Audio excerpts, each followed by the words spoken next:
কাবা শরীফের এক বড় ইমাম আব্দুর রহমান আস-সুদাইস, অনেক আল্লাহর বান্দাই তো ভালো করেই চিনে। কোরআন তিলাওয়াত শুনে শুনে, ভাঙ্গা কণ্ঠের এই কোরআন তিলাওয়াত শুনে শুনে চোখের পানি ফালায়। শুধু তাই না, আল্লাহর এই বান্দা 37 বছর পর্যন্ত কাবার বড় ইমাম, মক্কার বড় ইমাম, মদিনার অনেক বড় ইমাম। সৌদি আরবে যেই পরিমাণ দাম, যেই পরিমাণ সম্মান, কাবার ইমাম যার তিলাওয়াত শুনে শুনে ওই মুক্তাদিরাও কান্না করে, ইমামেরাও কান্না করে।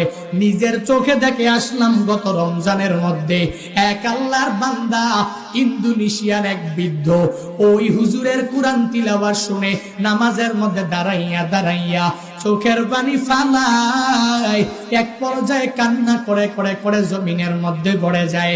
তবুও নিয়তটা ছাড়ে না, আবার দাঁড়ায়া যায়, আবার কোরআন তিলাওয়াত শুনে আর হাউমাউ করে চোখের